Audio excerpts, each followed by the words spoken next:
मैं बना क्यों है, बना क्यों रहता है? जब ये झूठा अहंकार है, ये बना क्यों रहता है? इच्छाओं की वजह से। इच्छाओं की वजह से।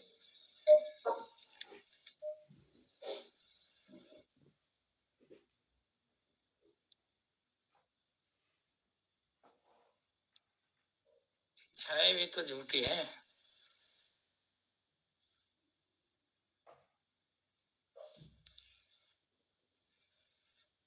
इच्छाएं भी झूठी है, टेम्परेरी है। इंद्रियों के सुख के लिए इच्छाएं होती हैं, मान सम्मान के लिए इच्छाएं होती हैं, पद प्रतिष्ठा के लिए इच्छाएं होती हैं, लेकिन ये सब झूठी हैं और दुख देने वाली होती हैं।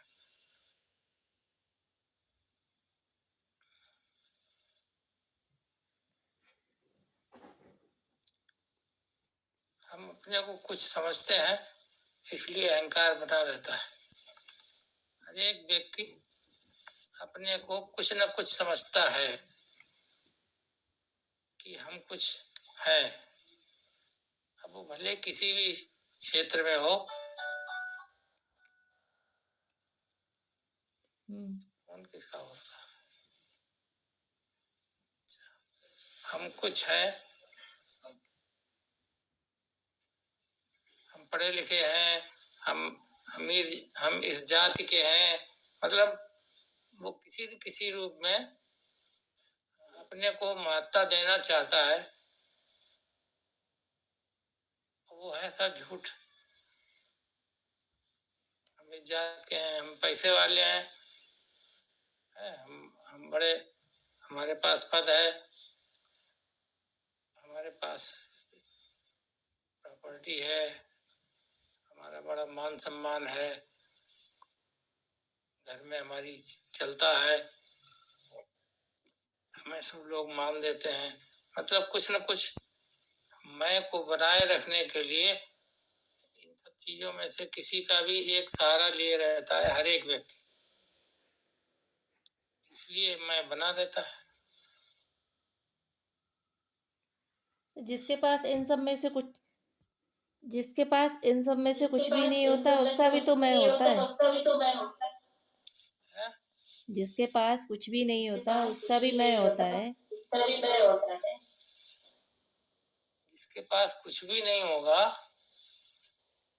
उसके पास मैं कहाँ से बना रहेगा? क्योंकि अंदर कामनाएं बनी होंगी। नहीं, कामनाएं भी नहीं है, कुछ भी नहीं में तो कामनाएं भी खत्म हो गई। हमारे पास कुछ भी नहीं है, या हम कुछ भी नहीं है, हमारे पास ही नहीं, हम ही कुछ नहीं है।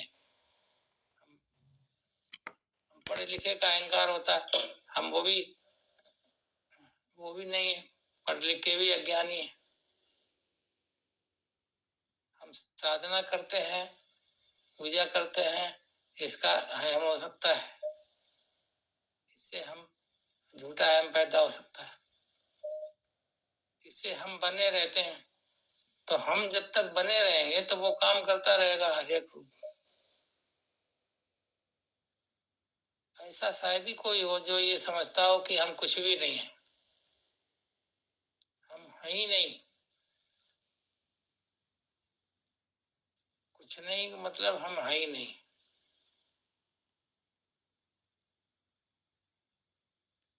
जब हम है ही नहीं ये समझ में आ जाए तो जो शेष बचा रहेगा वही भगवान है।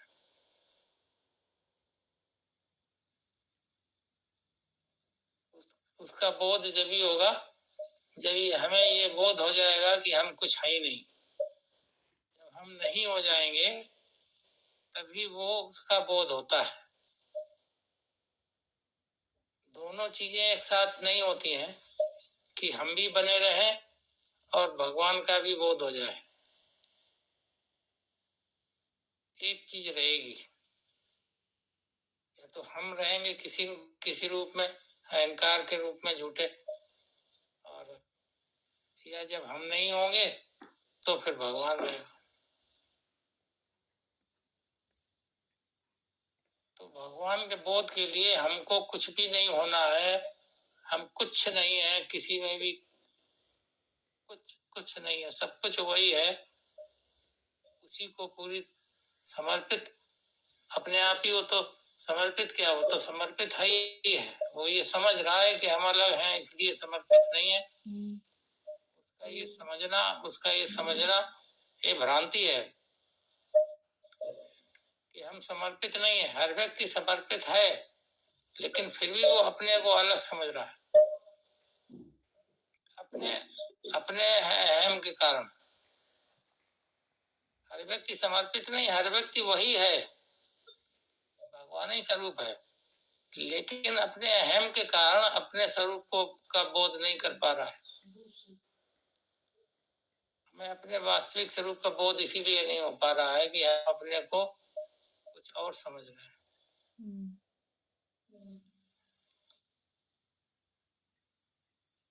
तो जब तक हम नहीं रहेंगे, जब तक हम बिल्कुल कुछ नहीं हो जाएंगे, तब तक हमें अपना वास्तविक स्वरूप का बोध नहीं होगा,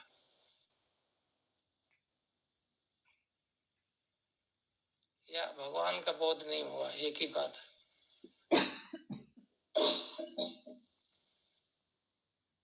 जब तक हम हैं तब तक भिन्नता है, तब तक द्वैत है, तब तक अनेक है, और इन सब में तनाव है, लड़ाई झगड़े, दुख पीड़ा परेशानी ईर्ष्या लड़ाई झगड़े, ये सारी चीजें रहेंगी तब तक, क्योंकि ये झूठा अहम है। तो ये झूठे अहम के ही झूठे विचारों द्वारा उत्पन्न अनेक अनेक रूपों में अनेक तरह की दुनिया बट गई है, अनेक रूपों में दुनिया बट गई है, लोग बट गए हैं। तो इसको है दूर नहीं कैसे अनेक, करें हमको? अनेक है नहीं, लेकिन अनेक में बटे हुए हमें दिखाई पड़ते हैं,